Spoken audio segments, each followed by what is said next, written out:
All right, so today I want to talk about concealed carry, main methods that I use myself. These two guns are clear. This M&P has snap caps. Oh, safety's on. This is empty. Okay. Two types of carry I do. I carry this inside the waistband in a old DME holster. That's one guy in Arizona. This has I broke the original clip on it. This is the clip from Just Holster It. But this is actually a CZP09 holster. You can tell it's pretty old. That I had to slightly modify for this Surefire X300. But this thing, believe it or not, okay, this is for a CZP09, a gun I no longer have because I wore it out, okay? It sort of fits. It's not perfect.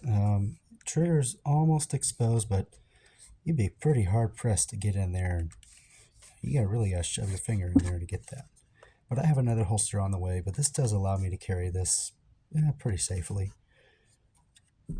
I mean, it doesn't cover up the magazine release, whatnot, but, you know, still a decent holster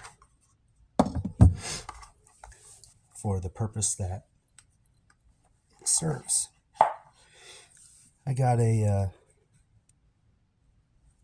groove ratcheting belt and M81 because God's plaid. Now, for 4 days out of the week, I work 4/12s at a job I'm not going to talk about. But at this job, it is illegal to carry a firearm on you. Okay. Now, to and from work, that's a different story. So this is what I have. This is a single stack Ruger EC9s 7+1 9mm. Okay. And it does have a manual safety. Now, considering I pocket carry this, and yes, I do just throw this in a pocket. I don't use a pocket holster. It has a manual safety that you really gotta defeat that. And the best way to do pocket carry, right? The pocket this goes in. You don't put anything else in it. There's no point. Okay, you're just asking for trouble. You're asking for something to hit this trigger. You're asking for something to turn this safety off and hit this trigger, and boom, now you got a hole in your leg. That's dumb.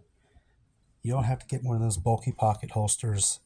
You just need the right gun for pocket carry. And if it doesn't have a manual safety, in my opinion, sorry, you're going to need a pocket holster. But if it does have a manual safety, if you're not a dumbass, you might be able to carry in just the pocket. Okay, and this, because I'm not an idiot, I managed to do this, and I've done this for over a year.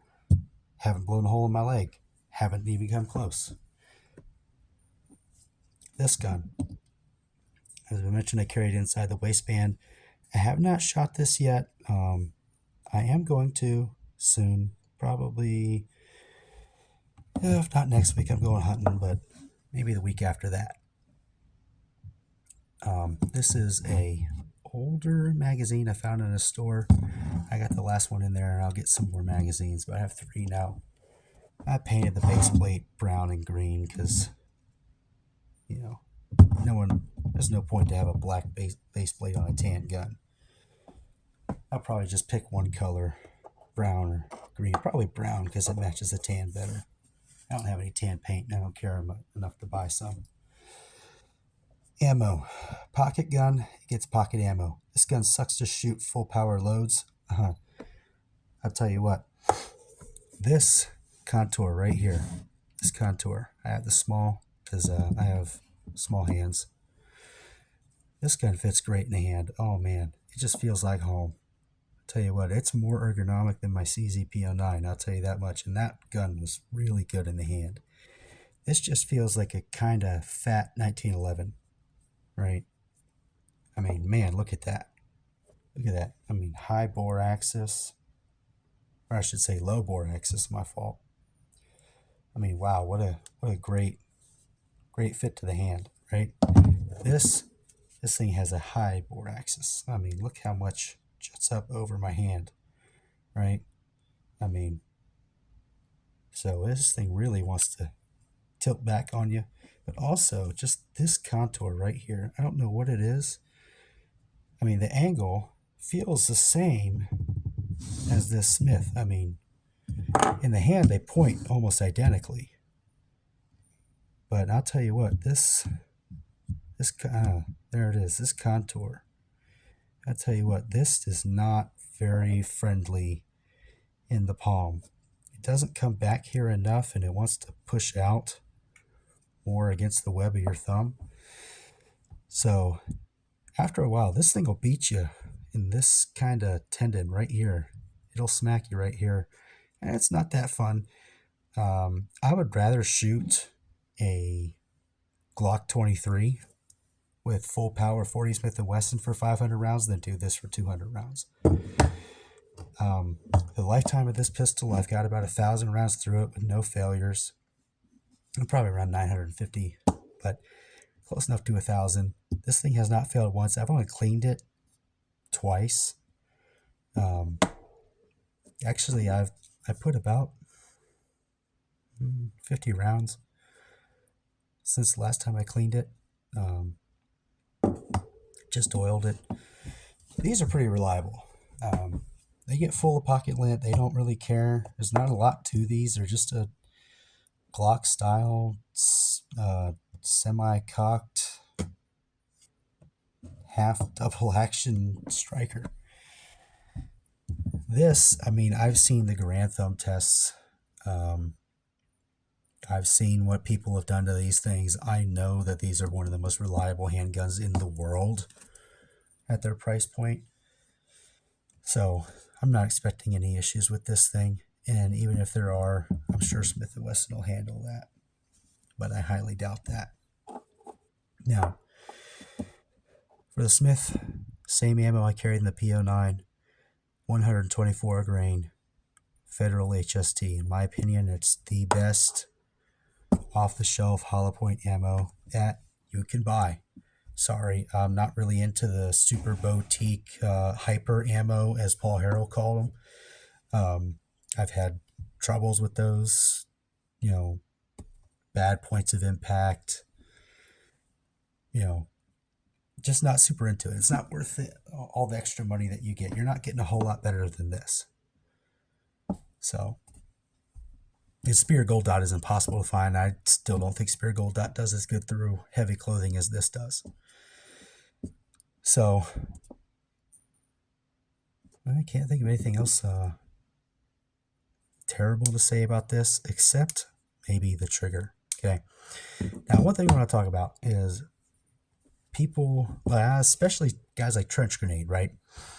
I saw his video on the M&P 2.0, and it kind of inspired me to get one because, I don't know, his what he was talking about was so much different from what everybody else had said about it. And I shot the first gen. I never shot the second gen, but I'll tell you what, okay, this trigger, right? He's complaining about the trigger. He's complaining about take-up. Okay, there's your take-up, right? Yeah, it's a fair bit of take-up. Watch this. Oh, okay. Reset. Right there. Immediately back on the wall. I'll tell you what, I've dry fired this about probably more than 500 times. That trigger's lost a pound off it, guys. That's 4 pounds. I mean, that feels about the same weight as a Beretta 92 single action trigger, which is about 4.5 pounds. Like, I'm not even kidding. That is really good. When I first got this last week, I'd say it was about 5.5 pounds. That's lost a pound off of it. It's not 3 pounds like my P09, but that's a damn good striker fire trigger. Now compare it to this, okay? Safety's off. Okay, take up. A little bit less, maybe. But it's hard to say because of the hinge trigger, and this has a little trigger dingus, okay? Take up. Okay, you're at the wall. Watch this. That's about 6 pounds. Did you hear it? It reset just there. That's a terrible wall. Not a crisp break at all. And a long reset. Now I understand why this trigger guard is so comically long as compared to this. Because the trigger, it forces your finger to take up almost the whole thing to reset it. Man, it's not terrible. Like, it's not super difficult to not pull the sights off target.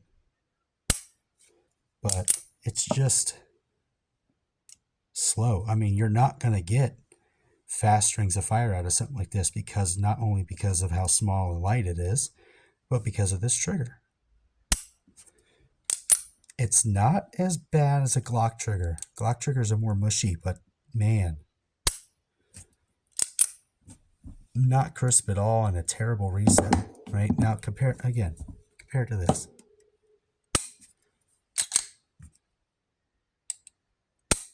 Oh, night and day. This is a good striker fire trigger. This is very good. Man, what a trigger. I could do this all day. That's mechanically satisfying. Now, this is not a Canic trigger. It's not a Walther. It's better than the HK VP9. Sorry, but it is. The VP9 was kind of squishy. I fired one. I was not impressed with the trigger. Everybody's like, oh, the HK VP9 is such a good trigger. It's not that great. It feels squishy. It feels a little bit less crisp than that. Right? It's lighter, but the reset's not as good as this, and it's not as crisp on the break. The only trigger I felt that is superior to this is the Walther P99 series, and all the triggers that descend from that, like the PPQ and all that, and the PDP, and the Canic TP9. The TP9 has an amazing trigger for being a $400 gun. That's insane. However, the TP9 is not as reliable as these things. That's just a fact. I've never seen them survive being dropped in mud and not fail. I've seen these things get stomped into mud and they don't care. So make of that what you will. I can't wait to try this thing out. I can't wait to shoot it, see what my groups are like. If that triggers anything to go by, I won't have any trouble at all. Peace.